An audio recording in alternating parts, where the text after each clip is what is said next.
एक शायर ने शायरी कहा था कि मैंने पूरे समाज में मजदूर जैसा बेघर इंसान नहीं देखा, जिसने सबका घर बनाया उसका खुद का मकान नहीं देखा। बड़े शहरों में देखिएगा, दिल्ली मुंबई में जितनी बड़ी बड़ी इमारतें बनी है ना, उसको बनाने वाला आज भी सड़क के किनारे सोता है। देखते हैं मजदूरों को बेचारे, कभी ट्रेन सड़क के किनारे सो जाते हैं, कभी प्लेटफॉर्म पे सो जाते हैं। गजब विडंबना है इस देश का। भगवान का मैनेजमेंट उतना अच्छा नहीं था, किसी को बहुत अमीर बना दिया, किसी को बहुत गरीब। शौक है ना गर्लफ्रेंड बनाने का, तो अपने पैर पे खड़े हो जाओ। जिस दिन पैर पर खड़े होगे ना, उस दिन समझ में आएगा ये सब चीजें फालतू चीजें होती है। कई लड़के बेचारे का दिल टूट जाता है, उनका शरीर एम्बुलेंस की तरह हो गया है, घायल दिल लेके घूम रहे हैं। अरे फालतू ये सब चीजें। जीवन में किसी के लिए आंसू मत बहाइएगा, वो आपके आंसुओं के काबिल नहीं होगा, और जो आपके आंसुओं के काबिल होगा वो कभी आपको रोने नहीं देगा। दिल टूट गया, गोली मारो यार, प्यार 24 कैरेट का था आपका, उसी की औकात नहीं थी जो खरीद सके। क्योंकि सच्चा प्यार जिंदगी को बर्बाद कर देता है। इतिहास गवाह है, चाहे आप लैला मजनू को उठाइए, हीर रांझा को उठाइए, सोनी महिवाल को उठाइए, या फिर आप दजला फरात को उठा लीजिए। उधर एगो यूरोप में थे सब, कौन सा रोमियो जूलियट, सब बर्बाद हुआ। अरे सच्चा प्रेम तो कृष्ण और राधा का पूरा नहीं हुआ, तो हम मानो किस डेगची के मसाला है। यार तुम्हारी औकात हम उस दिन माने ना, जिस दिन तुम हवाई चप्पल पहनो। वो 100 रुपए की हवाई चप्पल आती है ना, वो 100 रुपए की हवाई चप्पल पहनो, 200 रुपए की वो नकली प्यूमा वाली टी शर्ट पहनो, एक लोअर पहनो, और सुबह सुबह पहुंच जाओ BMW के शोरूम पे। ऐसी हालत में गार्ड भी तुमको कहते हैं, भाग तू क्या लेगा यहाँ से, सब्जी नहीं मिलती, भाग यहाँ से। एक कॉल तुम घुमाओ और BMW के इंडिया हेड का कॉल पहुंचे शोरूम मैनेजर के पास। शोरूम मैनेजर भागता हुआ तुम्हारे पास आए, कहे साहब क्या चाहिए था, घर पे मंगा लेते साहब, यहाँ क्यों आने का कष्ट किया। तब बोलो पूरा शोरूम खरीदेंगे, बेइज्जती हो गई हमारी। 100 करोड़ रुपए लेके ये दे दो, बोलो पूरा शोरूम में जितनी गाड़ी हमारे घर पहुंचा देना। तब माने तुमने कुछ कर लिया जीवन। लोग गूगल पे तुम्हारी नेटवर्थ देख रहे हो, तब माने तुमने कुछ कर लिया। भारत के फोर्ब्स लिस्ट में आओ, तुम वर्ल्ड के फोर्ब्स लिस्ट में आओ, टॉप 100 सबसे अमीर में आओ, पर इसके बाद भी तुम्हारा जीवन वही साधारण हो, तब मैं मानू तुमने जीवन में कुछ कर लिया।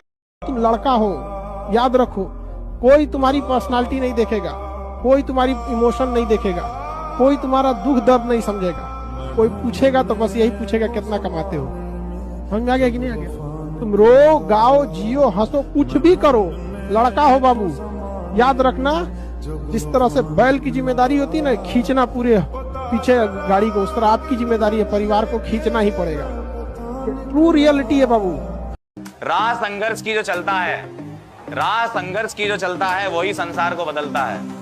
जिसने रातों से जंग जीती, वही सुबह सूर्य बनकर चमकता है। ठीक है। लाइफ की सबसे खराब चीज है कि हम लोग को लगता है वी हैव टाइम। हर इंसान की सबसे बुरी चीज यही है, उसको लगता है अभी तो समय बाकी है। यही आपको नीट के लिए लग रहा है, किसी इंसान को नौकरी के लिए ढूंढ रहा है, उसको उसके लिए लग रहा है, कोई इंसान जेईई का पेपर दे रहा है उसके लिए, कोई स्पोर्ट्समैन को ओलंपिक में कॉम्पीट करना, उसे लग रहा है इसके बाद एक और ओलंपिक आ जाएगा।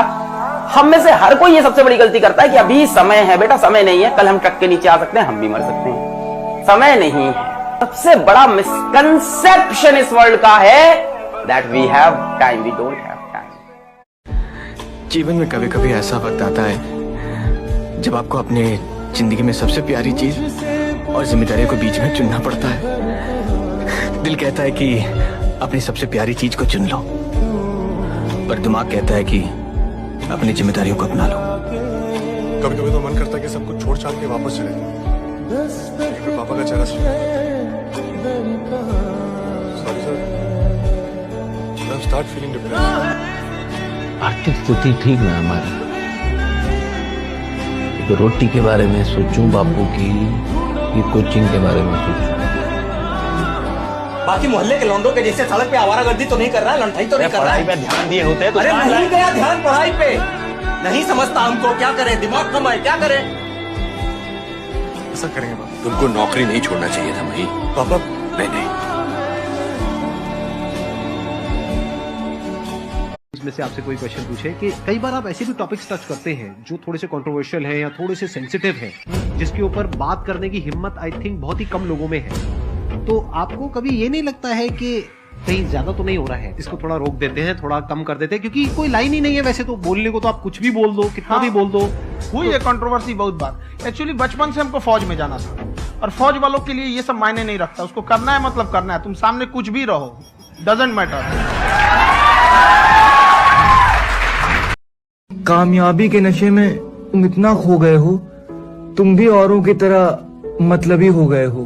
कागज की तरह रहोगे तो लोग तुम्हें जला देंगे। सब्र करो, अभी नए हो, दुनिया वाले तुम्हें भी मतलबी बना देंगे। रुक जाना नहीं तू कहीं हार के,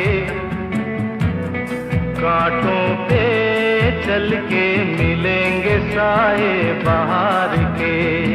कभी कभी देखते होंगे कुछ लोग आपके गलत बात का भी जवाब नहीं दे पाते हैं। तो जवाब देने भाई साहब सबको आता है, बीच में माँ बाप का संस्कार चला आता है। और संस्कार बहुत चीज होती है। संस्कार यदि आपके अंदर है तो सब कुछ हारने के बाद भी आप जीत सकते हैं। और अगर संस्कार की जगह अहंकार आ गया ना तो जीता हुआ भी चीजों को हार। किसी भी फिल्म में जो सबसे खतरनाक सीन होता है या खतरनाक रोल होता है वो बेहतरीन एक्टर को दिया जाता है, सबसे खतरनाक। तो जीवन में अगर आपके साथ बहुत तकलीफ आ रही है, बहुत खतरनाक स्थिति में फंस गए हैं, तो समझिएगा कि आप बहुत खतरनाक हीरो हैं। ऊपर वाले ने आप ही को ये जिम्मेदारी दिया है, क्योंकि जिस कंधों में बोझ उठाने की क्षमता नहीं होती है, मालिक उस कंधों पे उतना बोझ रखता ही नहीं।